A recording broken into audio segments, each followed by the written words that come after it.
ko'pchilik muvaffaqiyatga erishgan insonlarni ko'rsangiz orqasida yo otasi yo onasi bo'lmaydi. Stolga $8,000 qo'yishgan. $3,000 xizmatimni sotib yurgan paytimda $8,000 stolga qo'yib, iltimos ssenaristlik qiling, 1 kun, 2 kun vaqtingizni soting, hammasini yozib chizib bering, ketavering. Shunaqa qarashligi mumkinligini ham hozir sizdan eshitaman. To'g'risi o'ylab ham ko'rmagan ekanman bu narsa haqida. Birinchi va oxirgi ish joyim va boshqa hech qachon hech kim qo'lida ishlamayman deganman. Sizni Instagramingizda qancha summa ketqizdingiz? Kurs sotsangiz, olishadi, kanalda nechta odamligini ko'rishadi, kursni narxini olib ko'paytirishadi va shunaqa qilib sizga narx chiqazib berishadi. Ayollar uchun siz prosta yomon ko'rishlari uchun super sababsizda. Siz o'zingizni 10 yildan keyin qanaqa tasavvur qilasiz? Qaysi portret? Qachondir bilasizmi, men achchiq haqiqat tushunib yetganman. Achchiq haqiqat shundan iborat bo'lganki, odam och qolayotganda sport ham, kitob ham kallasiga kelmaydi. Bu qiz havodan ham pul qiladi. Kim aytdi Ramazon oyida ochib bo'lmaydi deb. Yoshligimdan progressda bo'lganman. Shunaqa uzoqdan olib kelish shartmi? Assalomu alaykum, hammaga xayrli kun. Bugungi mehmonimiz qobiliyatini daromadga aylantirgan, nafaqat daromadga, katta daromadga aylantirgan yosh ekspertlarimizdan Risolat Umidovna, xush kelibsiz. Assalomu alaykum.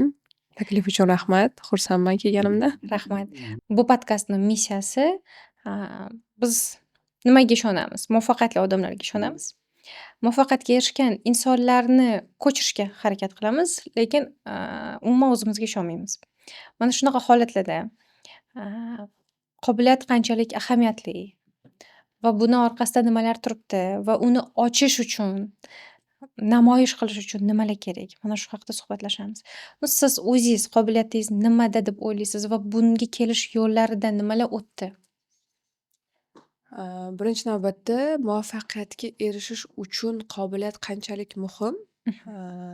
Bu savolga shunaqangi javob bergim kelgan bo'lardiki, talant deymizmi? Talant 10% gina muhim bo'lishi mumkin. Lekin 90% bu bilim olish, harakat qilish, maqsad qo'yish va o'sha yo'lga chiqish deb o'ylayman. Mana 100% natijani oladigan bo'lsak, o'shandan 90% bu harakat, bilim olish, o'sha doimiy ustida ishlash. O'shandan faqat 10% ginasi qobiliyat.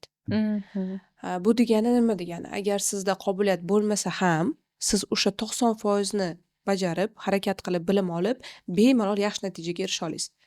Aksincha, agar sizda 10% qobiliyat bor, lekin siz harakat qilmayapsiz, hech qanaqa natija bo'lmaydi. Shuning uchun menimcha 90 ga 10% desam to'g'ri bo'ladi. Meni o'zimda qanaqa bo'lgan desangiz, men juda ham o'zi kontent qilishni juda yaxshi ko'radigan insonman. Yoshligimdan rasmlarga tushib, videolarga olib, hali unaqa Instagram juda ham bir mashhur bo'lmagan paytlaridan beri men yaxshi ko'rardim kontent qilishni va o'sha paytlarda ham o'zim uchun, o'zim yaxshi ko'rganim uchun, hech kim kuzatmasa ham, hech kim ko'rmasa ham joylab borardim. Har doim o'zi aytaman, Instagramni avvalo o'zim uchun yurg'izganman, o'zim uchun yurg'izishda davom etaman. Sababi qanchadir yillar o'tgandan keyin men o'sha rasmlarimni, videolarimni tomosha qilib, mana bu bunaqa bo'lgan ekan, men bu hayotimni, men bu holatida men bunaqa yashab o'tgan ekanman deb kuzatish, ko'rish uchun albom tariqasida foydalanganman. Shunaqa. Endi menda o'zi asosiy kasb ssenaristlik, bilmayman qaysi payt, qachon bunaqa yo'nalishga kirib ketdim. Menimcha shu storieslar mashhur bo'lishni boshlaganidan, shu stories o'zi Instagramda paydo bo'lgandan, o'sha stories qanaqa qizib yurg'izish, shu bo'yicha o'qib, qiziqib, keyin qobiliyat bor ekan, haqiqatda shu taraflama o'zimiz ustimizda ishlab, o'rganib, shu bo'yicha ketdik. Shunaqa. Biz an'anaviy savolimiz bor. Misol uchun, hozirgi bizga daromad keltirayotgan manba bolalikda albatta qobiliyat shaklida bo'lgan. Deylik, doktorlar deb oladigan bo'lsak, vrach, qanaqadir nauklar davolashni yaxshi ko'rgan, tushunmasa ham boylagan, yuragini eshitib ko'rgan yoki deylik, alpinistlar doim tepalikka chiqishga harakat qilgan, balandlikdan qo'rqmagan. Ko'prigi bor. Bolalikdagi qiziqish bilan hozir. Sizda mana shu ko'prik nimada? Ko'prik menimcha yo'q. Chunki hozir bu yangi kasblar-ku baribir. Men qanaqadir aniq ayta olmayman. Misol uchun qo'limga fotoapparat olib, rasmga olib yurganman deya olmayman. Rasmga ham olib yurganman. Fotoapparatim ham bo'lgan, qiziq bo'lgan. Lekin bu bilan birgalikda men juda ko'p narsalarni qilib ko'rganman. Meni o'zi kasb-hunar kolleji bitirishim bu PF Borovskiy nomli kollej, tibbiyot kolleji. O'shaning uchun mashinada kafenyatsa qiladi. Yana undan tashqari lekin o'zim kasb tanlayotganda dizayner bo'laman deganman. Undan tashqari universitet tanlayotganda yuridiskiyga topshirganman. Misol uchun tushunyapsizmi, judayam bir ko'prik yo'q bu yerda. U yerda har bir sohaga qiziqib ko'rish bor. Yoshligimda ham shunaqa ijodkorlik qiz bo'lganman, inson bo'lganman. Har xil narsalarga qiziqib ko'rganman. Suzishga ham borardim, rasm chizishga ham borardim, gimnastikaga ham borardim, yana boshqa narsalarga ham qiziqib borib ko'rardim. Lekin aynan yoshligimdan bo'ldi, mana shu kasb egasi bo'laman, katta bo'lganimda mana shu bilan shug'ullanaman demaganman. Yo'q, sohani ko'rinish emas, xarakter, qobiliyatni xarakteri bo'ladi-ku. Qaysidir ishlarni, misol ssenaristlar misolida oladigan bo'lsak, kinolar ko'rayotganda, misol uchun, shu joyini mana bunaqa qilganida zo'r bo'lardi. O'sha narsalar hozir ham bor. Yoshligimdan ham u narsa bo'lgan. Man juda qiziqarli bir narsalarni gapirib bera olganman har doim. Odamlarning o'ziga diqqat qiziqarli qilib gapirib bera olganman va fantaziyam juda ham yoshligimdan qanaqadir bir boy bo'lgan. Sababi hozirgi kunda ham misol uchun endi hozir ro'za og'izmiz. Ro'zani gapirishga emasmanchi? Yo'q, bemalol. Misol uchun mana hozir ro'za og'izmiz, lekin sizni bir ishtahangizni ochaman. Har doim o'rtoqlarimga bir narsani yegim kelayotganini tasvirlab berganimda hamma bir og'izda san gapirma, iltimos, o'sha yerda o'tirib yegandek bo'lamiz deyshadi. Misol uchun qaniydi hozir issiq kartoshka bilan piyoz qovurilgan bo'lsa-da, ustiga tuxum chaqilgan bo'lsa, piyozni maydalab, ko'k piyozni to'g'rab ustiga sepilgan bo'lib, murchlar bilan issiq qora limon choy bilan nonlarni bundoq botirib yesangda deb aytbersam, hamma iltimos, faqat san gapirmagin derdi. Chunki menda o'zi shunaqa odat bor edi, bir narsani gapirib beradigan bo'lsam, har doim qiziqarli qilib, qo'pol qilib aytgan shu odamni so'lagini oqizib aytib berardim. Shuning uchun balkim bu o'sha qobiliyat bo'lgan bo'lsa kerak. Vizual sizda zo'r ishlagan. Vizual fantaziya, gapirib berish, qiziqarli qilib berish, intriga qilish, ushlab turish, o'sha narsa har doim bo'lgan. Yoshligimda ham misol uchun bir narsani do'stimga nimadir aytib bermoqchi bo'lsam, oddiy aytib bermaganman. Mana bunaqa bo'ldi, keyin tasavvur qilyapsanmi, his qilyapsanmi, nima bo'lganini tushunyapsanmi deb uni emotsiyalarini ham uyg'otib, keyin bir narsa voqea aytib berilgan har doim. Progress bilan.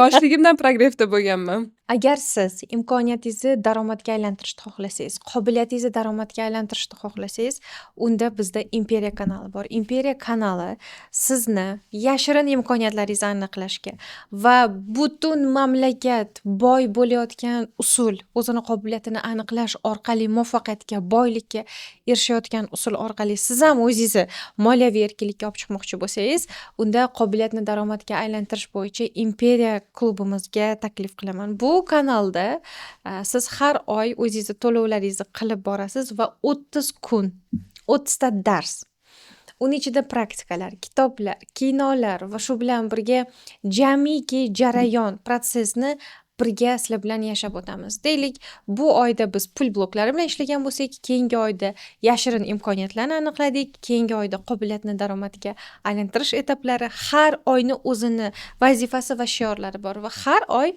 har kuni sizlar bilan dars o'tiladi. Agar bu sizlarga qiziq bo'ladigan bo'lsa, quyidagi raqamlarga qo'ng'iroq qilishinglar mumkin yoki-da mana shu video tagidagi havola orqali ro'yxatdan o'tib menejerimizga bog'lanishinglar mumkin. Nimaga bu haqida ko'proq gapirishingizni xohlagan bo'lardim, chunki kamerani orqasidagi bizni kuzatib turgan odamlar o'zini yaxshiroq his qilishi uchun, misol, mana misol kinoni ko'rsam tinimsiz tahlil qilaman. Mana ham bitta voqeani aytsam hamma og'zim, ya'ni qo'pol qilib aytsa, simptomlar ularda ham bor bo'lsa, bunga e'tiborsiz bo'lmasligi, asli bu qobiliyatni hidi. Qobiliyatni hidi. Men har doim aytadigan bitta gapim, misol uchun ota-onalar ham farzandini tarbiyalayotganda bir narsani singdirishdan ko'ra, u bilan gaplashib, nima o'zi xohlayapti, nimaga qobiliyatlari bor, nimaga qiziqyapti, nima qo'lidan kelyapti, shularga, uni kuchli tomonlariga e'tibor qaratish kerak. Misol uchun, qo'shnini bolasi zo'r she'r yodlab, she'r aytib beryapti, u jurnalist bo'ladi, san ham shunga harakat qil, jurnalistlar ko'p pul topadi deb emas, san bolam nimaga qiziqyapsan? San futbol o'ynaging kelyapti, koptoni zo'r tepyapsan, qobiliyating bor. Keyin shu bo'yicha ketasan, yordam beraman. Shu bo'yicha balkim sani ertaga katta muvaffaqiyatli kutayotgandir deb o'zini bolasini kuchli tomonlariga qarash kerak. Xuddi shunaqa kattalarda ham. Misol uchun, mana men bu kasbni o'rganaman, shu kasb orqasida katta daromad bor ekan deb harakat qilib emas, men o'zim nimaga qiziqaman, menga nima yoqadi, meni nima ertalab uyg'onishga, turishga, harakat qilishga sababchi bo'ladi. Nima uchun man haq olmasam ham ishlagan bo'lardim? Shu savollarni berib, odam o'zini tahlil qilish kerak deb o'ylayman. Va qadrli obunachilar, qadrli bizlarni kuzatib turgan odamlar, ishoninglar, agar sizlarni nimadirda qobiliyatinglar bo'lsa, bemalol uni monetizatsiya qilsa bo'ladi.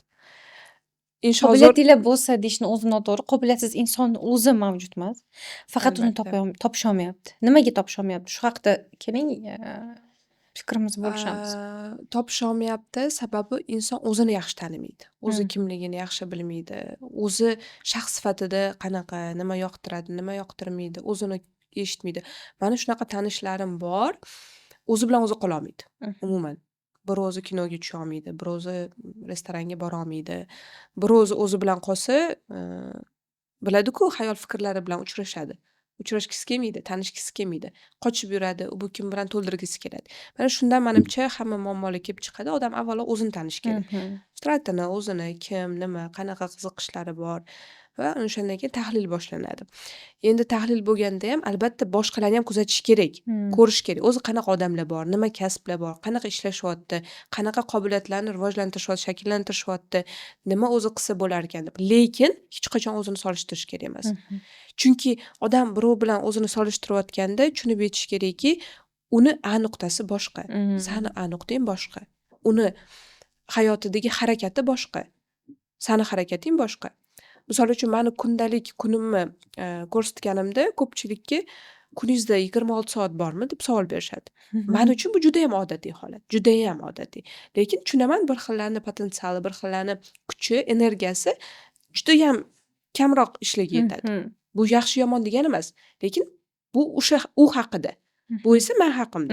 Shuni bilib olish kerak. Shuning uchun solishtirish kerak emas menimcha. U ko'proq narsa qilyapti, unda ko'proq narsa o'xshayapti deb. Urug' ekilinadi, avvalo topilinadi, urug' ekilinadi, parvarish qilinadi, sabr qilinadi, keyin natija olinadi. Lekin bu yo'lga o'zingizdan o'zingiz kelib tushunib, bitta uxlab turganingizda, mani maqsadim bor va bunga qarab borishim kerak ekan degan ongli qarorga kelmagansiz-ku, buni ham o'zini sabablari bor. Va bu yerda katta yordamni ustozlar berishadi. Ustoz tanlash juda ham muhim. Sababi siz ko'rmayotgan potensialingizni, siz ko'ra olmayotgan, bila olmayotgan qanaqadir qirralaringizni ustoz ko'rib beradi. Meni juda ham ko'p o'quvchilarim oldim kelganda yo'nalishi bo'lmagan, juda ham ko'plarini. Maslahat berganman, kuzatganman, ko'rganman, maslahat berganman. Qara, ham potensialing bor mana bunda, ham qiziqyapsan shunda, ham ertaga shu kasb kelajagi bor. Pul topa olasan. Keyin shu yoqqa bitta qarab ko'rasan, 3 oy shu yo'nalishda ishlab ko'r, natija zo'r bo'ladi inshaalloh. Men senga ishonaman.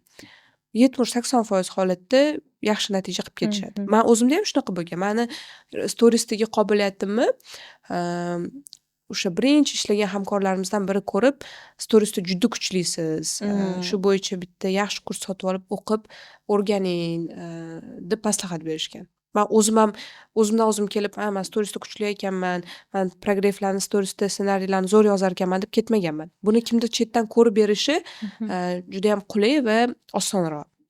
Instagram da dinamikasini oladigan bo'lsak, ладно, dinamika deganda bundan oldin deylik, bundan oldin Odnoklassniki mashhur edi, keyin Facebook kirib keldi, undan oldin WhatsApp degan platforma bo'lardi. Ya'ni hammasini davri bo'ldi-da. Xuddi shunaqa Instagramni ham davri bo'lgani kabi storiesni ham davri bor. Albatta. Va bunda siz qanaqa qilib keyingi etaplarga o'tmoqchisiz? Imенно mana sizga o'xshab storiesda manamda vizual bilan yaxshi ishlayman yoki prograflarni ko'rganimda to'ldirgim kelib turadi, o'zimda shu potensialni sezaman desa, bo'ldi, xo'p boshla, lekin buni umri qancha ekan? 2 yil oldin zo'r edi. O'zi mana zapuskni ham ko'pchilik aytadi, hozir mana trendga chiqdi, yashadi, o'ldi, bo'ldi, o'ladi deb. Hech qachon. Zapusk sistemasi hozir Jeff Walker kitobini o'qisanglar, necha yil avval boshlangani va yana necha yil odam bu ish davom etishini ko'rasizlar, ko'rishadi misol uchun. Va xuddi shunaqa ssenariy ham o'lmagan, oldin ham bo'lgan, shunchaki formatlari o'zgargan bo'lishi mumkin. Oldin kinoda ssenariy yozishgan, serialda ssenariy yozishgan. Hozir endi hammani e'tibor ijtimoiy tarmoqlarga o'tdi, ijtimoiy tarmoqlarda ssenariy yozishni boshlashdi. Ertaga bu era ham tugab, yangi qanaqadir yo'nalish chiqsa, o'tda уже yana o'sha narsa davom etadi. Xuddi shunaqa aytganimdek, kasblar o'zgarishi mumkin, lekin butunlay yo'qolib ketmaydi. Bor kasblar, искусственный intellekt o'zlashtirib bemalol o'rningizni bosib bera oladigan. Balkim именно storytellinglar qilishi, ssenariylar yozishi ChatGPTlar ertaga bizdan ham zo'r yozib berar. Lekin insonda his-tuyg'ular bor. Ana shu his-tuyg'ularni yetkazib bera olish, his-tuyg'uga o'ynash, qo'pol qilib aytganda, bu faqat inson qo'lidan keladi. Meni fikrimcha. Va shuning uchun o'ladi deb o'ylamayman. Format o'zgarishi mumkin. Menga ham ko'pchilik savol beradi, Instagram yopilsa nima qilasiz? Hech narsa. Odnoklassnik yopilganda, Odnoklassnikida status qo'yib ishlaganlar o'lib qolmagan. Facebook o'tdi. Facebookdan Instagramga borku, mana o'sha davrdan ko'chib kelayotgan blogerlar borku haligacha. Shunaqa. Lekin Instagramni o'zini o'lishi juda ham bir amri mahol ish, sababi u yerda juda ko'p mutaxassislar o'rganishadi, ko'p narsani tahlil qilishadi, psixologiyani. Qancha yana yashaydi deb o'ylaysiz? Kamida yana bir 3 yildan 6 yilgacha prognozim. Instagramda. Ishlash sistemalari o'zgarishi mumkin. Sababi mana hozir 2025 da ham sistema o'zgardi. Storiesda axlatlar baland bo'lmayapti. Sababi Instagram ko'proq urg'usini reelslarga, karusel postlarga qaratyapti. Normal holat. O'rganamiz. Tushishimiz kerak, shu narsani nima desa bo'ladi. Shu shaklga ko'nishimiz kerak, rozi bo'lishimiz kerak, yangi bilim olib yana harakat qilish kerak. Lekin o'lmaydi. Deyarli farq ko'rmayapman, chunki reelslarda ham xuddi shu progress ketyapti. Challengelar, misol uchun, biz istoriyada nima qilardik? Zapuskni shu boshidan odamlarni isitib, mavzuga ko'ndirib, sotuvgacha bo'lgan vaqtgacha o'rgatib borsak, endi xuddi shu reels orqali bo'lyapti. Reelsda ham to'g'ridan to'g'ri sotuv, odamlar qiziqib challenge, naborot, istoriyadan ko'ra 4-5 karra ko'proq aktiv prasмотр, potensial mijoz beryapti. Bu 2025 algoritmlar. Balki 2026 da ham shunaqa bo'lar, 2027 da umuman balki storieslarni olib tashlashar, balki reelslarni tugatib qo'yishar, bilmaymiz. Endi uni o'tdagi mutaxassislar shu odamning psixologiyasidan kelib chiqib, shu искусственный intellektdan foydalanib bir narsa qarorlarga kelishadi. Lekin o'lmasa kerak, sababi u yerda juda katta biznes, juda katta o'yinlar bo'ladi. Shuning uchun shunaqa. Menga juda ham qiziq, aynan sizni sferangizda siz o'qitasiz, dars berasiz, o'quvchilarni ijtimoiy tarmoq orqali pul topishga. Shifokor bo'ladimi, o'qituvchi bo'ladimi, stomatolog bo'ladimi, u farqi yo'q, kasbning farqi yo'q, u ijtimoiy tarmoqda chiqib o'zini sota olishi mumkin. Lekin bor-ku shunaqa holat, u sohasida zo'r, lekin o'zini sotishda kuchli emas. Bunaqalar ko'p 90% odamlar shunaqa. O'rgansa qilsa bo'ladi degan tarafdormisiz? Men misol uchun bu tarafdor emasman. O'rgansa qilsa bo'ladi, yaxshi ko'rsa, qiziqsa qilsa bo'ladi.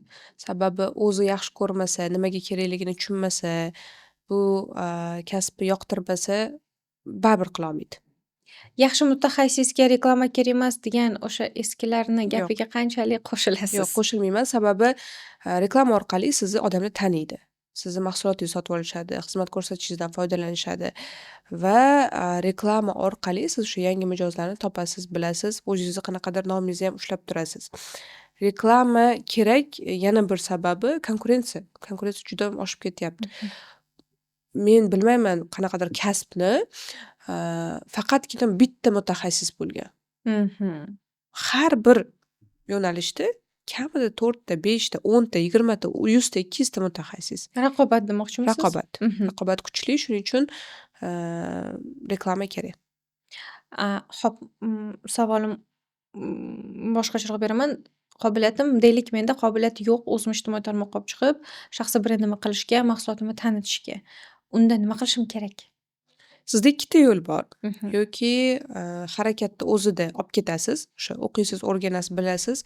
Nimaga sizga kerakligini tushunasiz, qilasiz. Yoki bo'lmasa o'sha kerakli mutaxassislarni yollaysiz va komandaga o'sha jamoaga buyruq berasiz. Mana shu mani yurg'izib beringlar deb. Lekin ikkinchi yo'lni maslahat bermayman yoki maslahat beraman. O'zingizda qanaqadir baribir ham tushuncha, bilim bo'lishi kerak. Nimaga tushuntirib beraman? Ming siz zo'r mutaxassis bo'lsangiz ham, sizni zo'r jamoangiz bo'lsa ham, SMM mutaxassislardan tashkil topgan, ular sizni o'zingiz xohlaganingizchalik ochib bera olmaydi. Ular xohlaganingizchalik shaxsiy brendingizni yurg'izib bera olmaydi. Shuning uchun sizda albatta o'zingizda qanaqadir baribir bilim, xohish, istak bo'lishi kerak va shu bilan birgalikda sizda jamoa bo'lsa ham zo'r. Lekin boshlanishga o'zingiz yurg'izib, ommaga tanitib, reklama qilib, shaxsiy brendingizni rivojlantirsangiz bo'ladi. Birinchi navbatda siz mutaxassissiz, to'g'ri, lekin Instagramda ham mutaxassisga aylanishingiz kerak. O'sha bloger ekspertga aylanishingiz kerak. O'sha yangi kasbni o'zingizga singdira olishingiz kerak. Siz aytolmaysiz, "Men zo'r ustozman ingliz tilidan, lekin men bloger ekspert emasman." Tanladingizmi Instagramni? Shu yoqqa kiryapsizmi? Ishni boshlamoqchimisiz? Tan oling, siz bloger ekspertsiz. Brend lidzo qanchalik kerak agar bu qo'lidan kelmasa? Hozir hammaga Ishlamaydi. kerak. Hozir Misol uchun men qilolmaymanda boshqa bir face'ni olib chiqaman. Mhm. Bu ishlaydimi, ishlamaydimi? ishlaydi. Sizga ham, unga ham ishlaydi. Lekin effektivnosti qanchalik baland bo'ladi? Misol uchun, agar siz o'zingiz ham bilim olib turib, harakat qilib yordam berganingizda 100% natija olgan bo'lardingiz. Lekin siz birovga topshirib qo'ydingiz, unda 60-70% olasiz. Lekin bu yo'ldan ko'ra bor. Bu yaxshi. Sizga ham, ikkinchi tomonga ham. Ikkinchi tomon o'zi zo'r mutaxassis emas, qanaqadir bir yo'nalishda faqat xizmat ko'rsata oladi va siz orqangizdan qanaqadir daromad qiladi. Unga ham, bunga ham yaxshi. Lekin baribir ham o'zini ustida ham ishlab, o'rganib, bilim olib harakat qilish kerak. Xo'p, shaxsiy brendga bo'lgan talab juda katta miqdorda oshdi. Biz hattoki ko'ryapmiz, umuman o'ylamagan, nima deydi, yetti uxlab tushimizga kirmagan insonlar ham o'zini shaxsiy brendini rivojlantiryapti. Deylik, hech qanday moddiy ehtiyoji bo'lmagan insonlar, xususiy orollari bo'lgan insonlar ham o'zini shaxsiy brendini ustida ishlashga qaror qilishgan. Nima uchun? Moddiy ehtiyojdan tashqari yana nima ehtiyoj bo'lishi mumkin mediaga chiqib o'zini shaxsiy brendini yaratishga? Endi bu yerda hammani o'zini motivi bor. Har bir insonni o'zini motivi bor. Men hamma uchun javob bera olmayman. Lekin meni ko'p marotaba ko'rgan, uchratgan holatlarim, insonga nafaqat pul kerak. O'zi ko'pchilik pulni topadi, o'sha tan olish hissini his qilish uchun. Aslida uni o'zini xohish istaklari ko'p emas. U Cobalt'da yuradimi, BMW'da yuradimi, unga aslida u unaqacha muhim narsa emas. Komfort uchun deydi, to'g'ri, qo'shilaman, lekin hammaga ham emas u komfort. Shunchaki u berkitib beruvchi qanaqadir bir qobiq, lekin aslida o'zi ichida u tan olinishni xohlaydi. Tan olinishi eng oson yo'li esa pul. Shuning uchun pul topadi. Ko'pchilikda, hammada ham demayman. Lekin shaxsiy brendni yurg'izish ham, o'sha ommaga chiqish ham, o'zini ko'rsatish ham va odamlar uni yaxshi ko'rishini his qilish ham bu qanaqadir tan olinishlik. Shuni talab qilib qo'ygan bo'lishligi mumkin. Sizda qaysi biri? Hozir bu birinchisi. Yo'q, boshqalarni aytib berayotgandim. Birinchisi, ikkinchisi yana bir daromad manbai. Sababi siz qancha o'sha brendingizni rivojlantirib, shakllantirib, ommaga olib chiqib reklama qilganingiz sari sizga shuncha mijoz ko'proq keladi. Ikkinchi yo'li. Ikkinchi holat. Uchinchi holat ishonch. O'sha brendni ko'ryapmiz, bilyapmiz, lekin orqasida kim turganini bilmaymiz, tanimaymiz. Siz olib chiqdingiz, tanitdingiz, ko'rsatdingiz. Men sizni sevib qoldim, sizni sevganim uchun brendingizni yana ham ko'proq sevib qoldim. Va ishonchim kuchli bo'lib ketdi. Va men aytaylik, qanaqadir oddiy supermarketga borganimdan ko'ra korzinkaga borganim yaxshi, chunki men korzinkani egasini taniyman. Kimligini bilaman, qadriyatlarini bilaman, oilasi haqida ma'lumotga ega va shaxsiy brendi bor u insonning. Misol uchun aytmoqchiman. Shuning uchun mana shunaqa har xil bo'lishi mumkin shaxsiy brendni yurg'izishdagi insonlardagi motiv. Meni o'zimda qanaqa? Men o'zim har doim o'ylardim. Men yaxshi ko'raman Instagramni, kontent qilishlarni, mana shu storytellinglar qilish, qanaqadir bir ssenariylar yozishni va o'zimga yoqqani uchun qilaman deb o'ylardim. Mmm. Aslida ham o'zi shunaqa. Menga pul to'lamasangiz ham men shu ishni qilgan bo'lardim. Mani hamma Mhm. obunachilarimni olib tashlasangiz ham men har kuni shu ishni qilgan bo'lardim. Mhm. Bunga yaqqol misol 1 yilmi oldin 40 kunlik o'zimga parhez olganman ijtimoiy tarmoqlardan. Umuman kirmayman deb hammasini o'chirib tashlaganman. Va Mhm. o'sha o'chirib tashlaganimda buni ommaga ham aytganman. Mhm. O'chirib tashlayapman, chiqib ketyapman. Lekin 40 kun kontent qilganman. Nimaga bilmayman. Yeah. O'zimga yoqadi ertalab turib har kuni Mhm. baribir ham shu storieslar olardim, qo'ymasam ham оформлять qilib ham черновикka qo'yib qo'yardim. Hech kim Mhm. ko'rmasdi, lekin o'zimga yoqardi. Mhm. Birinchi sababi shu albatta, lekin biz psixolog bilan ko'p bu ustida ishlaganimiz edi, tagini kovlaganimizda baribir ham menga moddiy taraflama qiziqishdan ko'ra o'sha tan olinishlik ko'proq muhim Mhm. bo'lgan. Sababi baribir otasiz o'sganman. Otasiz o'sgan ko'pchilik baribir ham o'sha mehrni, himoyani, qanaqadir bir tan olinishlikni his qilmagan bo'ladi yoshligida. O'sha bir bo'shliqni to'ldirgisi keladi. Ko'pchilik muvaffaqiyatga erishgan, mana shu mashhurlikka erishgan insonlarni ko'rsangiz, orqasida yo otasi, yo onasi bo'lmaydi. Hammada shunaqa. Hammada shunaqa. Hammada bitta Ha. tap etgan travmasi Da, bor. yoki emotsionalniy otasi bo'lmaydi. Fizicheskiy ota bor, Xuddi lekin shunaqa. aloqa yo'q. Shuning uchun men ham tushunganman, tan olaman, menga ham признание kerak bo'lgan. O'sha kimdir chiqib, "Ha, sen foydalisan, sen keraksan, Mhm. jamiyatga foydang tegyapti, sen yaxshisan" degan o'sha his tuyg'uni bera olgan narsa kerak bo'lgan menga. Shunaqa. Bekorga tug'ilmagansan. Foydang tegadi sani ham kimgadir. O'sha travmalar ham qanchadir darajada o'sishga yordam bergan, lekin ularni ustida ishlaganmiz. Hozir alhamdulillah o'zimiz qanaqa mana shunaqa bo'shliqlarimizni to'ldirishni o'rganganmiz, ko'p narsani o'zgartirganmiz. Hozir sizda missiya nima deb o'ylaysiz? Missiya, men uzoq o'ylanardim shu haqida. Missiya qanaqa bo'ladi, nima bo'ladi va missiyasini topolmayotgan odamlar ham xafa bo'lish kerak emas. Sababi odam o'zi och qolib turgan paytda, hali qornini bir ba'ziviy To'ppa-to'g'ri. to'ldirmagan paytda missiya haqida o'ylash mumkin emas. O'ylolmaydi ham. Manax emas-ku, tog'ni uchiga chiqib ketib, o'zi och, o'zi boshqa, lekin odamlarga qanaqadir jamiyatga foyda olib kelaman deb o'ylab harakat qiladigan. O'sha qanaqadir bir darajaga chiqqanimdan keyin, qo'pol qilib aytganda shu qornim to'yganidan keyin, qisman qanaqadir darajaga yetilgandan keyin уже missiya haqida o'ylanish boshlangan. Nima ekan o'zi missiyam, nima uchun yashayapman, nima bilan shug'ullangim kelyapti kelajakda. Bo'ldi, mana uy-joy, mashina, qorin to'ydi, 3-4 yil ishlamasam ham pul bor, misol uchun. Endi nima qilgim kelyapti? Ana o'shanda keyin missiya sekin-sekin shakllanishni boshladi va hozir ham shakllanish jarayonida. Eng asosiy missiya odamlarga foyda olib kelib, ularni hayotini yaxshilashga sababchi bo'lish. Farqi yo'q. Instagram o'rgatib, men qanaqadir Instagramda bilim beraman, o'shani oladi, qo'llaydi, ishi yaxshilanadi, 1-2 so'm pul topadi, hayoti yaxshilanadi. Bemalol. Yoki men shunchaki biroz nimadir gapimni eshitadi, videoyim orqali motivatsiya oladi, o'rnidan turib harakat qilishni boshlaydi. Yoki bo'lmasa men shunchaki biron bir insonni ko'cha-kuyda ko'rib qolaman, biron bir yaxshi amalimni u kuzatib turgan bo'ladi, shunchaki ko'radi, ha deydi, men ham shunaqa qilaman deb ilhomlanadi.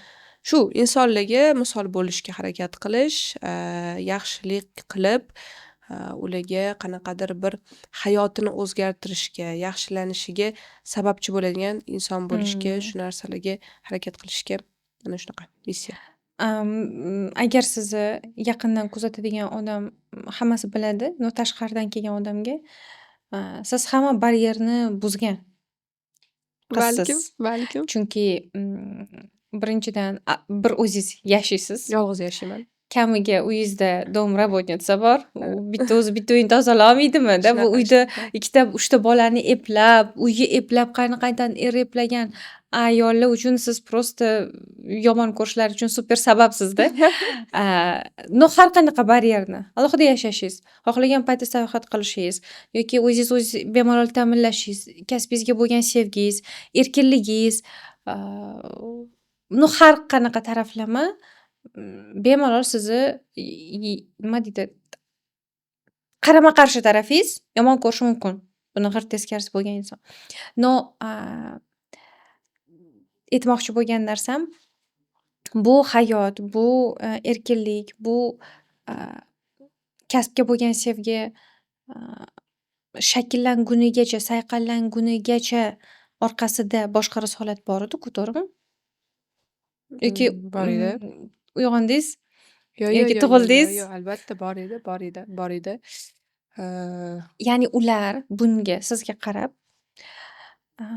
bunga bemalol tepasida xo'jayini yo'q-da, buni bemalol-da, tam puli bor-da. Mana shunaqa shablonoviy ko'z bilan qarashmasligi uchun bizga tangani orqasi kerak. Shunaqa qarashligi mumkinligini ham hozir sizdan eshitaman. To'g'risi Nega? o'ylab ham ko'rmagan ekanman bu Siz narsa kiring haqida. o'zbek ayollarining ichiga deydi-ku. Bilmas ekanman to'g'risi. Misol uchun har bir narsani tushuntirib berishim mumkin. Bu o'zimni oqlash yo kimgadir hisobot berish emas, shunchaki mani fikrlashim qanaqa. Uyimda yordamchi ishlashini asosiy sababi man misol uchun o'sha ovqat tayyorlashga yoki idish tovonni yuvishga ishlatishim mumkin bo'lgan vaqtimda anchagina ko'proq boshqa foydali ishlarni qilishim Va mumkin ko'proq edi. topasiz. Da, misol uchun aytaylik, o'sha ayolni oylik daromadi man beradiganim 4,5 million so'm bo'lsa va uni qiladigan ishiga kuniga misol uchun 6 soatdan misol uchun ishlatadigan vaqtiga man kuniga 6 soatdan u 4,5 milliondan ancha ko'pini topishim mumkin. To'g'ri. Nimaga man birovni vaqtini, mehnatini sotib olishim mumkin emas. Boy insonlar o'zi faqat vaqt sotib oladi. Siz o'zingizga vaqt sotib olyapsiz. Albatta. Sababi man tozalikni yaxshi ko'raman. Juda ham toza bo'lishi kerak. Kiyimlarim doimo yuvilgan, dazmollangan. Lekin o'zimni bunga kuchim yetmayapti. Qanaqa ma'noda? Fizически Kuchim ulgurmayapsiz. yetmayapti, ulgurmayapti. Man boshqa ish qilishni tanlayapman. Nimaga man o'zimga ruxsat berishim kerak emas, o'sha uyimga kelib tozalab, to'g'rilab qo'yishligiga hamma narsani. Men o'zim yolg'iz yashasam. Shunaqa, sayohatlar misol uchun, sayohatlar odamni fikrlashini kengaytiradi, dunyoqarashini o'stiradi, yangi tanishlar orttirasiz. Shuning uchun sayohat qilinadi. Kayfiyatingiz ko'tariladi. Allohni boshqa yana mo'jizalarini ko'rib, yana qanaqa mo'jizalar bor ekan deb qiziqasiz.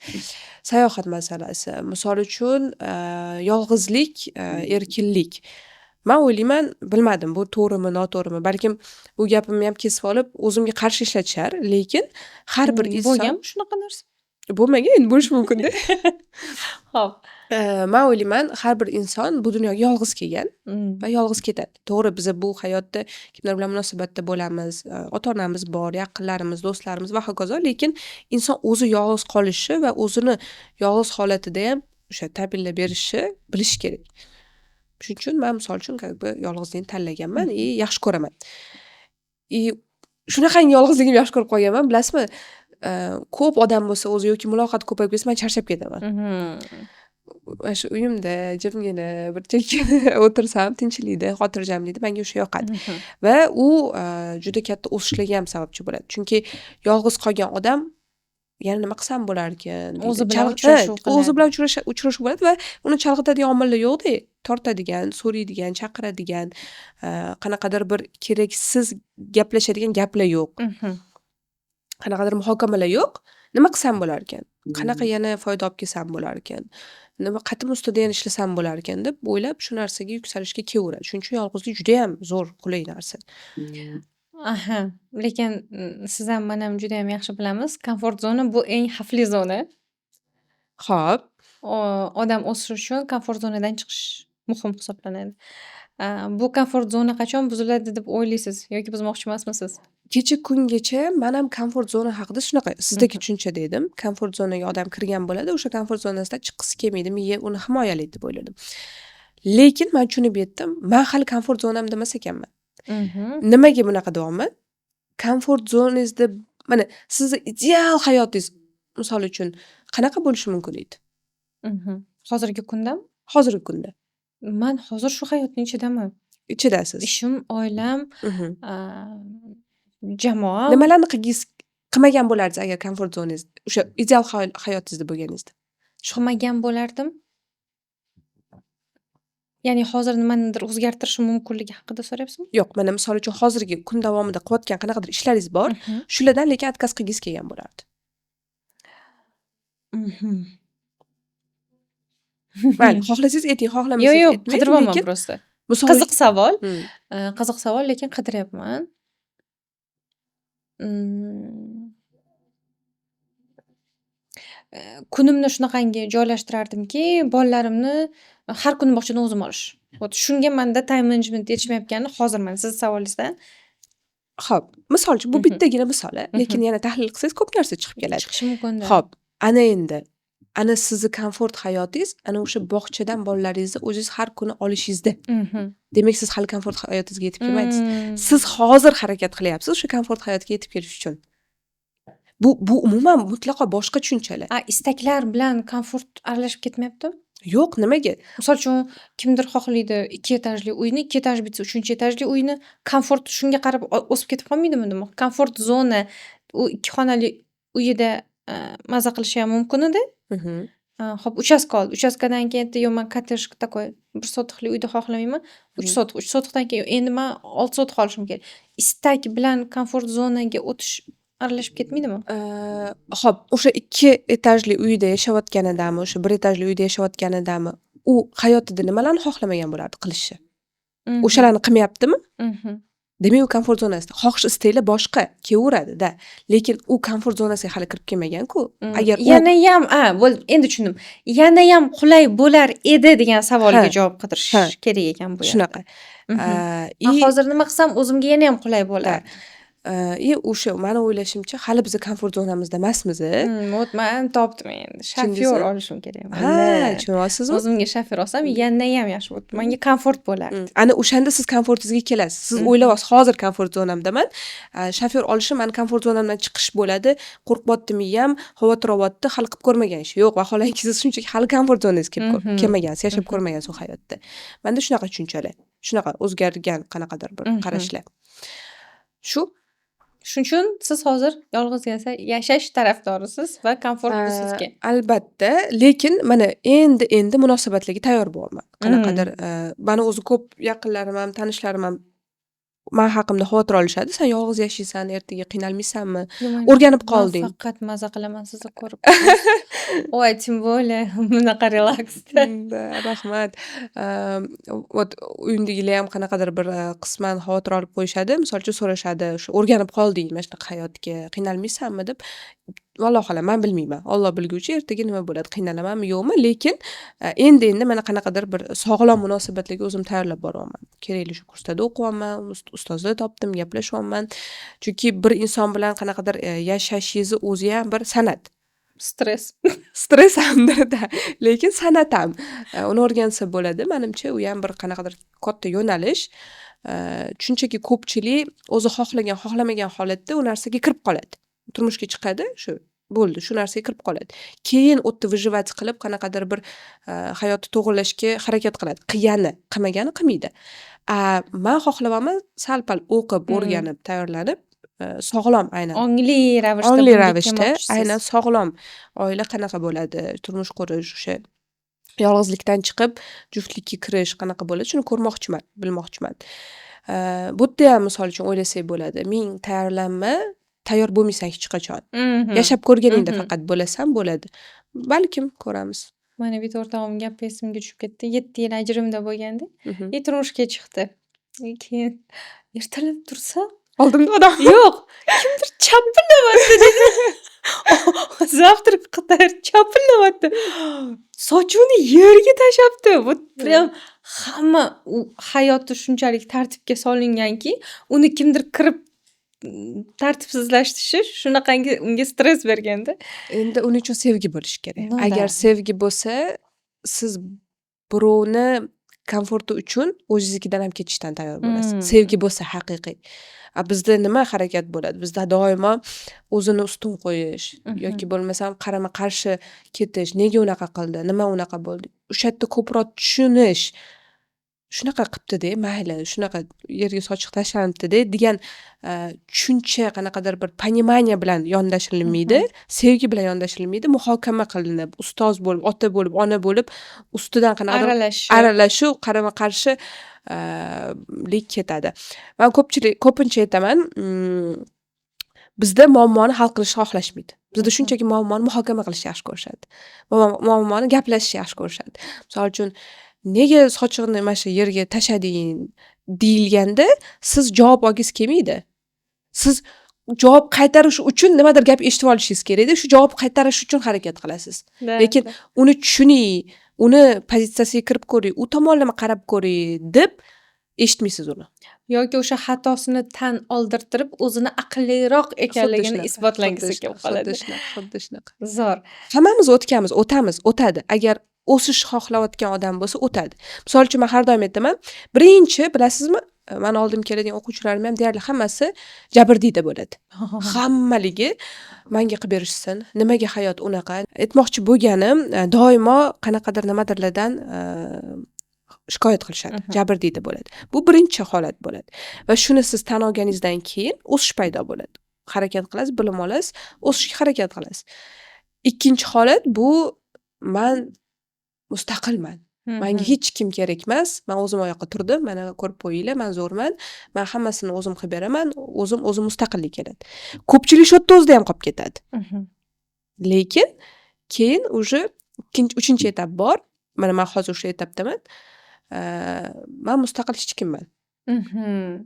Menga jamoa kerak, o'sha menga oila kerak, menga yordam kerak. Men yordam so'ra olmayman.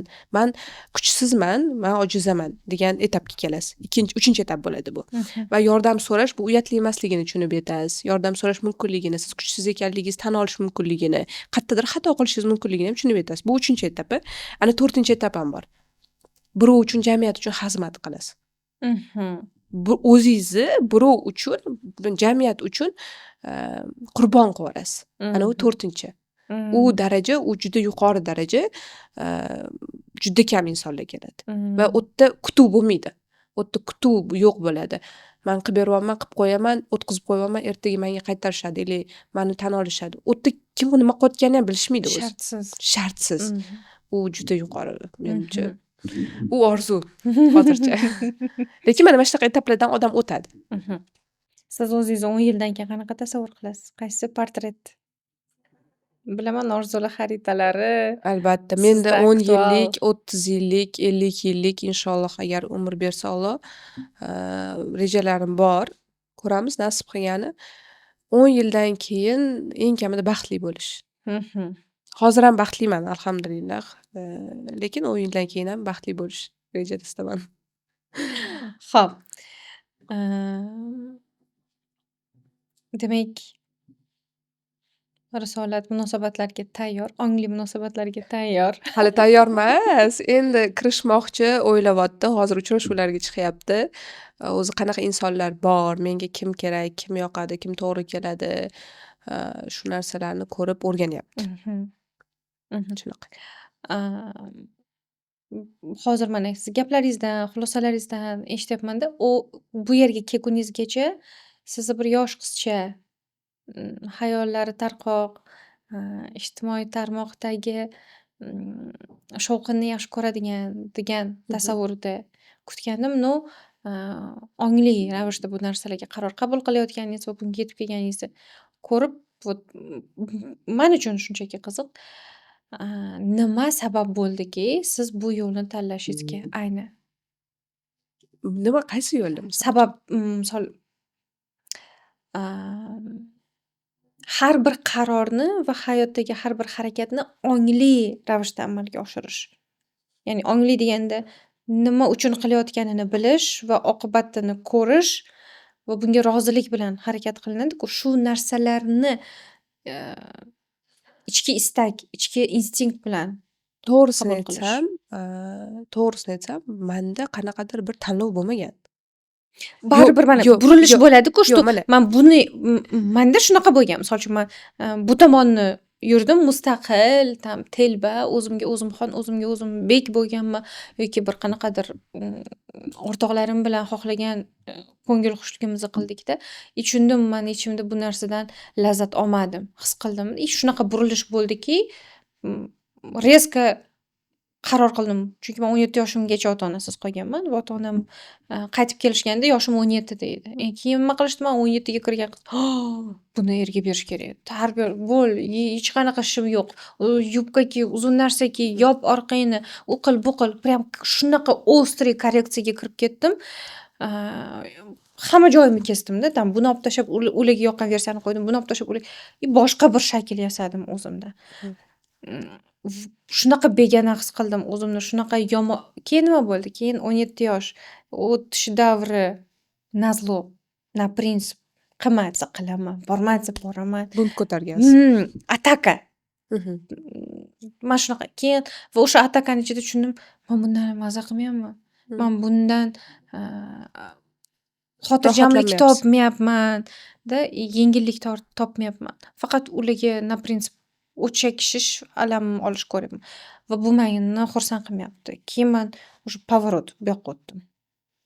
Nimaga o'zi keldim bu hayotga? O'cha xo'p tan oldi deylik, ko'rsatib qo'ydim. Keyin nima bo'ladi?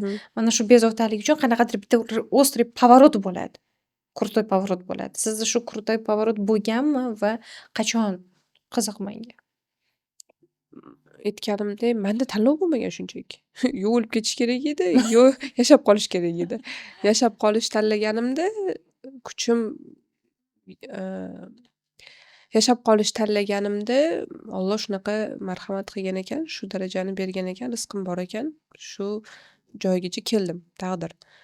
Harakat qildik, shu lekin qanaqadir bir unaqa burilish yo bir Misol uchun xodim pozitsiyasida qolish mumkin edi. Kimdir jamoasida ishchi pozitsiyasida qolish mumkin edi. Yoki вообще o'sha qanaqadir mashhur jamoaga kirdingizda, shularning sostavida, krugida nima deydi, sherik bo'lib o'tirishingiz mumkin edi. Mani o'rtog'im, bilasanmi, u meni ham o'rtog'im, ham sinfdoshim bo'lgan degan fanatizmda o'tirishingiz mumkin edi. Lekin siz hozir kimlardir qachondir fanatiga bilasizmi, aylandingiz. qachondir bilasizmi, men achchiq haqiqat tushunib yetganman. Achchiq haqiqat shundan iborat bo'lganki, birov uchun ishlab, siz faqat birovni boy qilar ekansiz. Va hech qachon bilmadim, balkim bilaman, hozir menga bilaman hozir 90-95% odamlarga bu gaplarim qanaqadir bir haqoratlanish bilan birga tengda eshitilar. Sababi 90%, 95% odamlar birovni qo'lida ishlaydi. Bu zo'r. Birovni qo'lida ishlay olgan ham, shunga sabr qila olgan, mehnat qila olgan zo'r. Lekin 5% shunaqa qatlam bo'ladi, lider qatlami bo'ladi.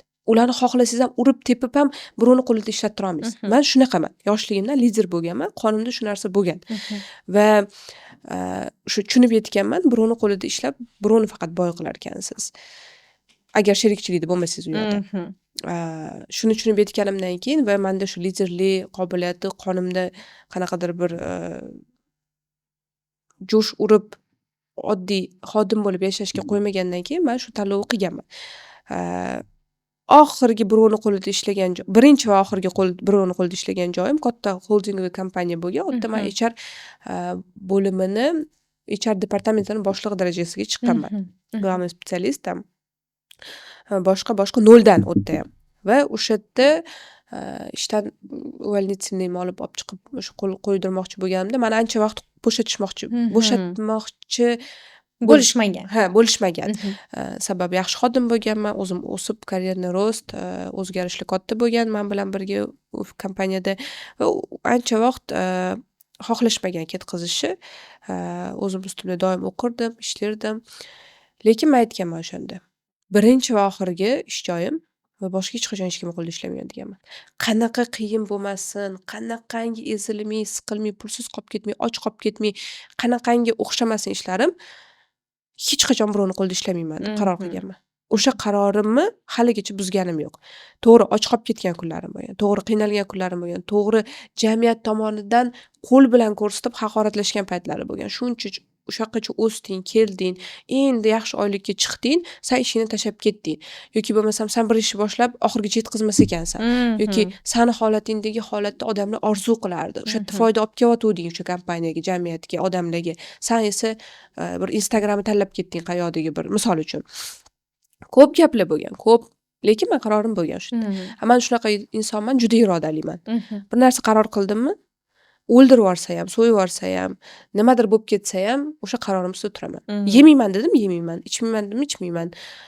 Qilaman dedimmi, qilaman. Shunaqa insonman. O'sha qarorim menga yordam bergan.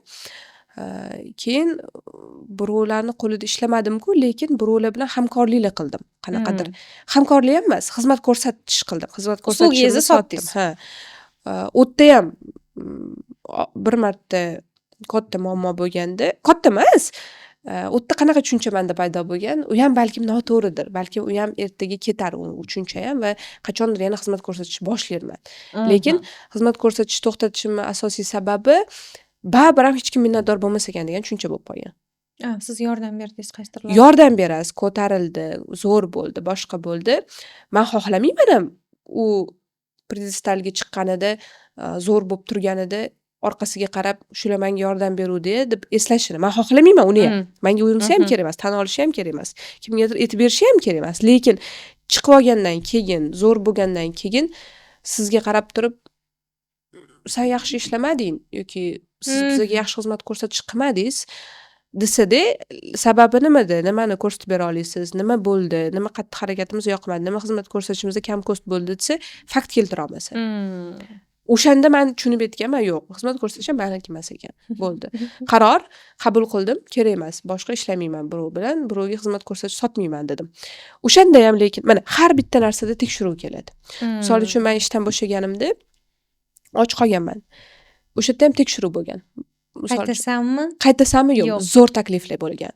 Zo'r gaplar bo'lgan. Zo'r boshqa yana kompaniyalar biz sizni eshitdik, shunaqa siz kuchli HR edingiz. Keling bizga iltimos, unaqa, bunaqa fiksa, bunaqa KPI, bunaqa ketgis keladi. Nafsiz. Chunki ochiq qolasiz bu yerda, xohlaysiz.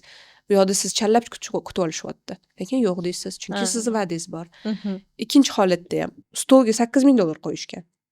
$3,000 ga xizmatimni sotib yurgan paytimda $8,000 stolga qo'yib, iltimos ssenaristlik qiling.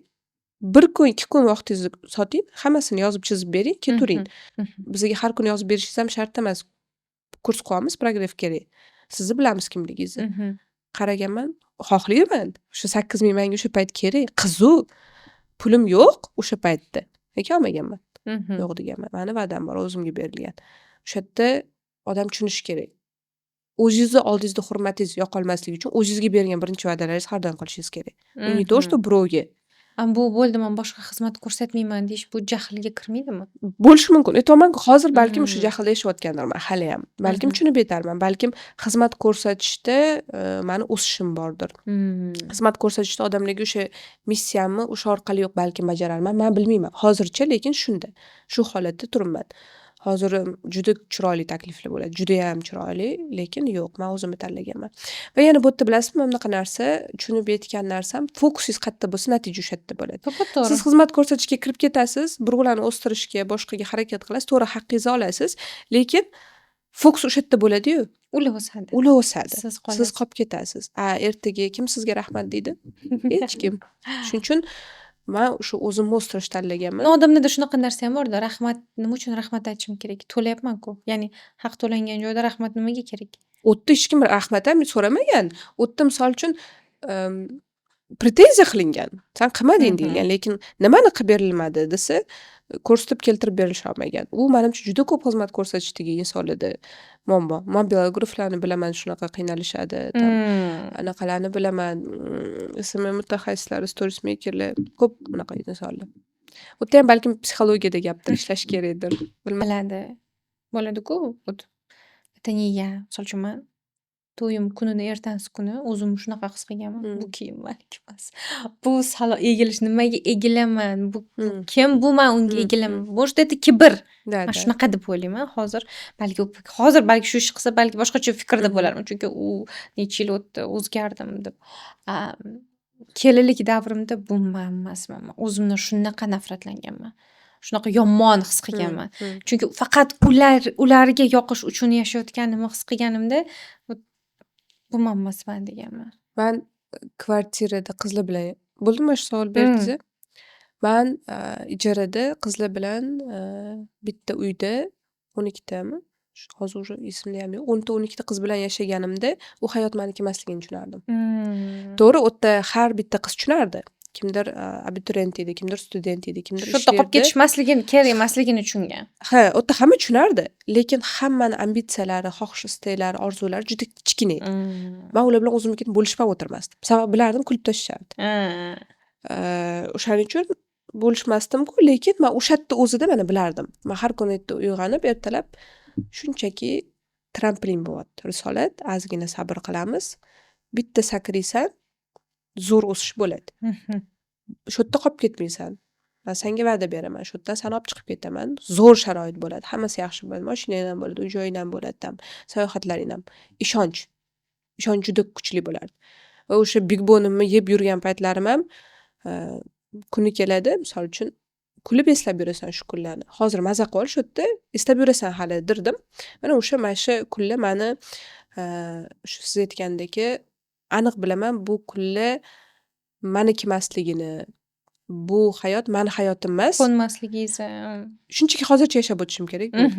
Men hozir ham shunaqa hayotda yashayman. Bu hayot ham to'g'ri, shukurdaman, xursandman.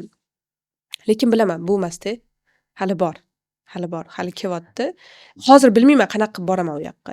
Lekin aniq bilaman, inshaalloh Alloh menga shu taqdir nasib qilganda. Bo'lmasa menga bu narsani xayol ham qildirmasdi-da. Hozir uni ham agar juda katta darajadagi insonlarga aytib bersam ham kulishadi ustimdan. Shunchaki kulishadi. Ajoyibmisan deyishadi. Men ularga hech narsa gapirmayman, chunki men bilaman. Keladi o'sha kunlar, keyin o'zligi ko'rishadi. Ularni ko'rmasligi menga muhim emas. Menga kimdirga ko'rsatib qo'yish yoki hisobot berish muhim emas. O'zim bilaman, o'zim his qilaman o'sha kunlar kelishiga.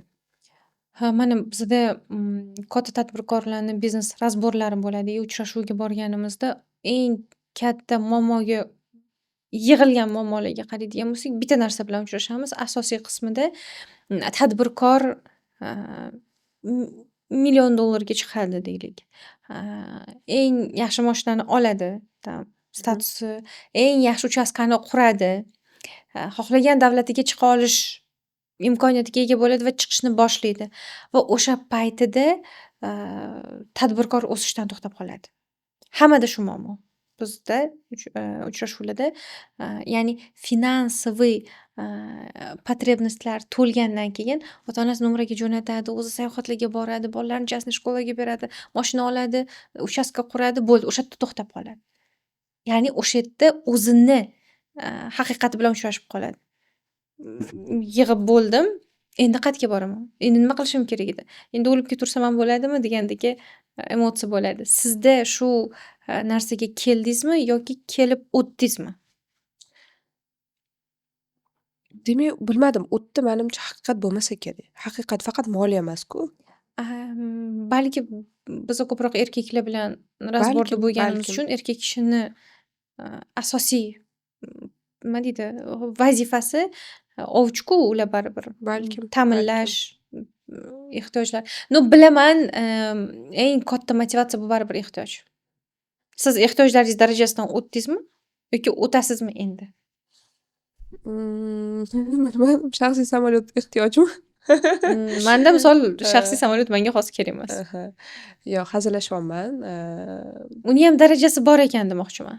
Xususiy samolyotni ehtiyoj, misol uchun Ortiqxo'jayevga siz nima uchun частный samolyot sotib oldingiz deganlarida, men уже qaysidir davlatga uchmoqchi bo'lsam, reyslar vaqtini ko'rish va uchrashuvlarimga kech qolish qimmatga tushishni boshlaganidan keyin samolyot menga arzonligini his qilib oldim deganlarda, например. Yo'q, endi bu albatta hazil. Ehtiyojlarimni hozir yopilganmi, yo'qmi? Bilmadim to'g'risi, lekin missiyam haqida o'ylayotgan bo'lsam, demak, ochiq qo'yayotgan joyim yo'q, o'zimga, hayotimga yetyapti. Shunaqa deb javob bera olsam kerak. Lekin o'sishdan to'xtash kerak emas. Mana aytganingizdek, moliyaviy qanaqadir bir darajalar qo'yilsa, insonda u erishiladi, tez erishiladi. Keyin qayerqa boriladi rostdan ham. Miyaga u o'limdek tuyuladi. O'shaning uchun ham даже erishtirishga qo'ymaydi. Misol uchun siz $100,000 o'zingizga katta bir maqsadga qo'yib olgansiz, xohlang o'ldirib oling, xohlang boshqa, lekin 100,000 bermaydi sizga. miya o'shayoqqa yetib borish. Chunki 100 mingdan keyingi Tugashini biladi. tugaydi. U maqsadsiz yashagisi kelmaydi. Shuning uchun odamni strategiya plani bo'lishi kerak. Har nechadir yilga nima, qanaqa reja bor, nima Xo'p, o'zingiz qilyapti. savolingiz javobingizga sizda mana shu chek shunchalik balandki, yetib bormasligingiz aniq. Shunaqami? Yo'q, unaqa emas. Chek ma'nosida maqsad ma'nosini keltiryapman-da. Shunaqa maqsad qo'ygansizki, unga yetib bormaysiz, lekin shu maqsad uchun yurish sizga zavq beryapti. Yo'q, men misol uchun moliyaviy maqsadim, bilasizmi, maqsadlarim orasida men 8 ta yo'nalish bo'yicha maqsadlarim bor. Moliyaviysi yo 4-chi yo 5-chi yo'nalishda. Mani yana boshqa ko'p maqsadlarim bor. Moliyaviy qanaqadir bir maqsadlar kerak u ham, ha. Lekin ular bir hayotimning eng asosiy qismi o'sha deya olmayman. Balki o'sha ehtiyojlarimni yopganimga bo'lgan bo'lishi mumkin. Chunki men ham tarafdoriman. Hozir chidab berib, yaxshilab ishlab ber, keyin balans ushlaysan. Kimdirlar aytadi-ku, hayotda balans bo'lishi kerak, kitob o'qish, sport bilan shug'ullanish, boshqa. Odam och qolayotganda sport ham, kitob ham kallasiga kelmaydi. Uni tan olib betish kerak. Men ham tarafdoriman. Och qolyapsanmi, harakat qil, o'sha narsani to'ldirib tezroq bir qanaqadir natijaga chiqib, finansiy podushkang bo'lsin. Lekin undan keyin balans qilasan. No, aytmoqchi bo'lganim, уже och qolish etapidan o'tgandan keyin keyin boshqa narsalarni qo'shib maqsadlar qo'ysang bo'ladi. Ehtiyojlar yopilgandan keyin. Shu ehtiyojlar yopilgandan keyin sizda qanaqadir bir boshqa maqsadlar paydo bo'lishi mumkin, bo'ladi ham, bo'lishi kerak ham. Moliyaviy esa bir bo'lagi. Bilmadim. Xo'p, bo'lagi kim uchundir asosiy qismi. Balkim. Hamma o'zining ehtiyoji darajasida. Men shu bilmoqchi bo'lganim, siz qaysi etapda? Misol uchun Nechta etap bo'ladi o'zi? Eng birinchisi moliyaviy ehtiyoj. Keyingisi shaxsiy rivoj ehtiyoj bo'ladi. Undan ham o'tdim. Ruhiy ehtiyoj bo'ladi. Ruhiy, menimcha u butun umrli ehtiyoj bo'ladi. Uni doimo to'ldirib turish kerak bo'ladi. Shu 3 ta bosqichdan inson постепенно to'ldiradi og'riqlarini. Birinchisi baribir bu moliyaviy ehtiyoj. Bu siz aytgandek qorin ochlik, bu xavfsizlik, bu moliyaga tegishli. Keyingisi shaxsiy ehtiyoj. Men o'zim nimaga keldim bu hayotga, nimalarga qiziqaman, nima qilsam men baxtli bo'laman. 3-etapi bu endi ruhiy ehtiyoj, ya'ni Xudo bilan birlashuv, unga yaqinlashuv, uni roziligi va hokazo. Agar shu 3 ta etap bo'ladigan bo'lsa, faqat shu 2 bilan 3 orasida ekanman. Shunaqa. Zo'r. Mavzudan qochib ketdik. Qobiliyat. Instagram ochilib judayam ko'p kasblarni kashf qildi. Men bilgan tuppa-tuzuv normalniy yillab teatrlarda ishlagan insonlar Vine'ga o'tib ketishdi, misol uchun. Yoki ssenaristlar, teatr ssenaristlari, kino ssenaristlari Vine'chilarni ssenarisini yozib berishyapti. Yoki reklama ssenariylarini yozib berishyapti. Operatorlar 20 yil, 30 yillik to'yda ishlagan katta media operatorlar reels maker bo'lib ketishyapti-da. Zo'rku. Men yomon demadim hali. Demoqchimanki, bu yangi davr, yangi era paydo bo'ldi. Odamlar o'zini kasbini sal yumshoqroq variantini. Chunki to'yda qanaqa og'ir ishlash. Borib yarim soat bitta reels oladi, lekin summasi bir xil. Unga ham $100 to'lashyapti, bunga ham $100 to'lashyapti. Yoki qanaqadir podkast syomka qilib berishadi, o'tirishadi. Keyin montaj, например, to'y montajdan ko'ra buniki ancha mujuz. Ya'ni osonlashdi va qiymat oshdi. Sizni Instagramingizda deylik, faoliyatingizda nechta mutaxassisga uchradingiz va qancha summa ketqizdingiz? Bilmadim. Siz jamoada necha pul to'laysiz mana shu Instagram uchun? Misol uchun reels maker bor, montaj, ularni YouTube uchun. Ularni уже men qilmayman. Men to'g'risini aytsam, hozir qanaqa xarajatlar bilmayman. Oldinlar adashmasam reels makerlar bitta reelsga $30 dan olardi. Boshida bilmayman, men oxirgi narxlarda eslaganimda $30 dan olardi. Targetologlar adashmasam $600-700 yoqyapti hozir ham. Shunaqa ishlaydi. Hozir necha pulli to'lasangiz, shuni yarmini olyapti. Misol $1000 target yoqsangiz $500 ish haqi solishadi. Balkimda. Endi mani уже komandamni direktori bor. Уже u shug'ullanadi unaqa narsalar bilan. Menga oxirida faqat smeta beradi. Men ko'z yugurtirib chiqishim mumkin. No, уже men u narsalar bilan shug'ullanmayman. Именно qanaqa insonlar bilan, mutaxassislar bilan duch kelganman desangiz, shu reels makerlar, content makerlar, bular alohida kasbga ko'pchilik tushmaydi. Mobilograflar, tam ssenaristlar, anaqa chatbotchilar, ular alohida targetologlar, yana shunaqa kasblar bor, metodolog, bu o'sha kursingiz metodologiyasini tuzadiganlar, copywriterlar, kimlar bor yana? Shular Oxirgi uchun momentda biz grimchilar bilan ham ishlayapmiz, stilistlar bilan ishlayapmiz. Biza yana kimlar bilan ishlayapmiz? Biza o'sha postanovkachi rejissyorlar bilan ham ishlayapmiz. Har xil, juda ko'p Hop, kasblar. savol yana ham sodda beraman. Bir oyda Instagramingizga qancha pul sarflaysiz? Bu savolga javob berib bo'lmaydi. Nimaga? Sababi biz siklichda ishlaymiz. Hop, zapuskisiz varianti va zapuskli variantini olaylik. Kvartalda ishlaymiz. Yo'q, unaqasiga ham javob beraman. Sababi mani ilhomim kelib ketib PR ga ishlayman desam, oyiga $40,000 ham tikib yuboraman. Indamay. Hech narsa qilmasdan ham 40,000 tikib yuboraman. Lekin misol uchun oylar bo'ladi, $1000 ham ketmaydi. Eng minimali $1000 ketsa kerak oyiga. O'zgarmas xarajat. O'zgarmas xarajatim, chunki shu direct menejerlarim bor. Tam kim bor yana? Content makerim bor, SMM-shikim bor. Hop. Direktorim, mayli, direktor bilan qo'shma. Где-то грубо $1000 bu yo'q deganda, o'ldim deganda, Mana bu oy hech narsa qilmadim deganda. Lekin Ishlamadi. PR qilgim kelib qolsa, bemalol 10,000, 20,000, $40,000 ham tikkan paytimiz bo'lgan. Zapusk paytlar ham shunaqa 70,000, 80,000 ham kirib ketadi. Hamma faqat bilmayman, zo'r ko'psada. Men shunaqa mutaxassislarni taniyman. $150,000 chek tushiradi, tushum qiladi, $149,000 ishlatadi. Xarajat qiladi. Kursi uchun. Ko'p unaqalar, ko'p. Ko'pchilik prodyuserlar ham og'zini to'ldirib aytishadi. $170,000 zapusk qilib berdim, $300,000, $350,000. O'shalardan qayta so'rang, rasxodi qancha bo'lgan? Xarajati qancha bo'ldi? Yo'q, 0 yopganda qancha? 0 zo'rg'a yopadiganlar bor. Qarzga kirib ketadiganlar bor. Bu nimaga aytmoqchiman? Birinchidan o'sha ko'pchilik mutaxassis gapiga faqat ishonib qolish kerak emas, tangani orqa tarafini ham ko'rish kerak. Ikkinchidan, oddiy o'sha xalq shunchaki o'sha kanalni ko'rib olib, hisoblab narx chiqazib olish kerak emas. Ichida katta xarajatlar bo'ladi, juda katta. Aytaman, misol uchun mana targetologingiz, hozir siz aytyapsiz 50%. Men misol uchun agar $3,000 ga target yoqsam, demak $1,500 olarkan. $4,500 men targetni o'ziga ishlataman, misol uchun. Kim tayyor targetga $4,500 oyiga ishlatishga? Hamma ham emas. Content makerlar misol uchun $30 dan agar olsa ham bitta reelsini, sizni zapuskingizda o'sha kursingizni sotib olguningizgacha sizni olib borishimiz uchun isitib, sizga kamida 16 ta 17 ta reels ko'rsatishimiz kerak. Bu ham xarajat.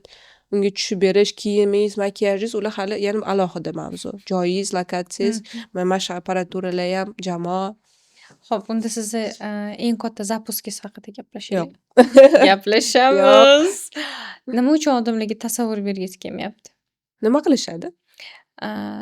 Instagram aslida shunchalik katta imkoniyatga ega. O'zimnikini aytmayman, boshqalarga ayta qolaman. Oson-a? Ismi bilan boshqalarni sotish oson. Yo'q, ismi bilan ham aytmayman. Farqi nima? Ismi bilan ham aytmayman, lekin bizani bozorda kecha kunduz kuni shu kunlarda $1,000,000 ga ham yaxshi, sifatli, halol zapusklar qilayotganlar bor. O'zim tanigan odamlardan. U bir marta omadi keldi, butun umr auditoriya yig'ib, tap etib o'shani zapusk qildi, keyin yana butun umr jim yuradi emas. Oyma-oy, stabilni shunaqa zapusk qilib kelayotganlar bor. Chegarasi yo'q. Bemalol qilishsa bo'ladi. Lekin men taniydiganlarim ham bor, oyiga stabilni $15-20,000 zapusk qilib beradiganlar ham bor. Hayotiga yetib turibdi. Unaqalar ham bor. Yoki bitta o'sha 3 oyda bir zapusk qilib $170,000, $180,000 ishlab, keyin 3 oy jim bo'lib ketadiganlar bor. Har xili bor. Chegara faqat odamning miyasida. Proval bo'lgani haqida gapirib bera olasizmi? Proval bo'lmagan hali shu kungacha. Umuman. Zararga zapusk yo'q, bo'lmadi. zararga zapusk bo'lmagan. 0 ga ham bo'lmagan. Alhamdulillah, 0 ga ham zapusk qilmaganman. Что men sizni hozir o'rganib, tushunaman, juda ham disiplinada, Intizom, strategiyada strategiya. va uzoqga qarab o'sha yerga tinmay, bez pauza, charchoqsiz, qad kelib ketayotganingizni bilib, bormaguningizgacha qo'ymasdan, shuni yulmaguningizgacha qo'ymasdan borasiz. Balkim Balki shuning uchun. Misol menda lично xarakterda bu. Qayerdadir komanda podvодить qildimi bo'ldi. Menda temp tushib ketadi. Hmm. Yoki qayerdadir vebinar kutganimdaki bo'lmaydimi? Kimlardir to o'sha vebinar kutilgan raqamiga olib chiqmaguncha olib borsa, bo'ldi yopinglar, tugatinglar, всё. Mana shunaqa. Manda motiv tushib ketib qolishi и kech yuborishim katta. Sizda что nima qilib bo'lsa ham oxirigacha borarkansizda. Shu Balkim natija shunaqa. beradi Chunki yaxshi. mana misol uchun birinchi sotuvni ochdim. O'yladim zo'r bo'ladi. Bo'lmadi. Qo'limni yuvib tashab ketishim amrimahol ish. Ikkinchi sotuv qilaman, uchinchi qilaman, 10-chi qilaman, lekin olib chiqib ketaman shu proyektni. И rostdan ham aytganingizdek, jamoani hammasini shu tushib ketgan paytda ham men turib beraman. Men liderman, men turib beraman. Bo'ladi, zo'r bo'ladi. O'xshi nimaga boshinglarni cho'ktiryapsizlar, tushmaydi. Hammasi yaxshi bo'ladi. Давайте qilamiz. Endi mana bunaqa qilib ko'ramiz. Mana bu instrumentni foydalanib ko'ramiz. Endi mana buni подключить qilamiz deyman. Qo'limdan kelgancha harakat Hozirgi qilaman. qilayotgan zapusklarni progreffini O'zim yozyapman. qancha boshladingiz? Nativniy progreff где-то Namyoqlardan 2 boshlaysiz. 2,5 oydan beri bo'lyapti. Nativniy progreff. Mhm. Aktivniy progreffga shu menimcha 1 oy, 1,5 oy bo'ldi boshlanganiga. Ну прям жесткий emas, endi qanaqadir bir reklama ham olmay, уже hech narsa qilmay, faqat progreffga Instagram ishlatayotganimga deshmasam 2 hafta bo'ldi. И mutaxassisimizga ham ruxsat bermayman, reklamalar olishga ham, o'zini boshqa qanaqadir bir foydasiga ham ishlatishga. Shunaqa. Shunaqa uzoqdan olib kelish shartmi? Yo'q. Peshonangizda agar $300,000 yozilgan bo'lsa, bitta dona stories qo'yib, o'rtoqlar, mana kurs boshlandi, olinglar desangiz, garaj berishkitni sotib olib hammaniga olishadi. Unaqa demoqchiman. Yo'q, behazil aytyapman. Rostdan ham. Misol uchun shunaqa deysiz-ku, mana bu maqsad efirini sotdim. Nech pul bo'lganini aytmayman, lekin 2000 ta odam sotib oldi. Bilasizmi, necha kun progreff qildim? Necha kun? 3 kun. Eto bilasizmi qanaqa? 5 ta 6 ta stories bilan 3 kungina. Alloh guvoh, 3 kundan boshqa ko'p progreff qilmadim. Ahvatlar bilasizmi qancha bo'lgan? 20 ming ham bo'lmagan storiesda. 2000 ta sotuv bo'lgan joyida. Bu kerak joyda kerak narsani sotishga va to'g'ri Bilmadim. hop shuni 3 kunda sota olarkansiz deylikda. Da. Nima uchun 2,5 oylab progreff? Bu Endi yo'q, u yerda o'zi nima uchun kerak degan yo'q, mantiqimga yo'q. javob topolmayapman-da. Yo'q, endi u yerda o'zi rostdan progreff emasda. U yerda birinchidan mutaxassis meni ustozim. Bu inson meni ustozimlar va ularni rostdan ham ko'ndirish ancha vaqt ketdi. Sababi ularni juda o'z ishlari ko'p. Vazirlikda ishlaydilar, yana boshqa ishlari bor, ko'rsatuvlari bor, yana o'zlarining protokoldagi loyihalari bor, o'quvchilari bor, shogirdlar, ishlari ko'p, oilalari, tam sportlari, qiziqishlari, yana nimadir hobbilari bor-da. Men u insonni rostdan ham mana bunaqa loyiha bor, keling, qilaylik, jamiyatga foyda olib kelamiz, qiziq bo'ladi, u bo'ladi, bu bo'ladi, ko'ndirishimga ancha vaqt ketdi. Men shunchaki shuni ko'rsatib bordim. Endi men buni nativniy progreff deb как бы nomlayapman. Lekin men o'sha paytda yo'q, men qilmayman risolat deganlarida ham u shunchaki katta bo'lib o'tib ketgan bo'lardi. Progreff deb hisoblamagan bo'lardim. Shunaqa ma'noda. Tushundim. Shu. Lekin men qanaqadir bir bitta proyekt qilaman deb 3 oy oldin progreffni boshlaydigan odam emasman. Men shunaqa deb o'yladim, что yilni boshi, yilni mana bu oyda mana bunaqa. Yo'q, o'zi shunaqa strategiyam bor. Misol uchun bu yilga 6 ta zapusk olganman. 2 ta katta, 2 ta ekspert bilan birga, 2 ta mini. Mana 6 ta umumiy zapusk olganman. Qaysi oyga sig'diraman, qanaqa qildiraman, уже o'zimning ishim. No, примерно kvartallarni ham yozib qo'yganman. Mana bu zapusk mana bunaqa bo'lsa, auditoriya charchamaydi, mana menga talab paydo bo'lib turadi, mana bunaqa deb. No, u ham endi xohish. Ramazon oyida sotuv ochish U ham mana shablonda. Kim aytdi Ramazon oyida ochib bo'lmaydi deb? Kim aytdi? ochgan odamlar.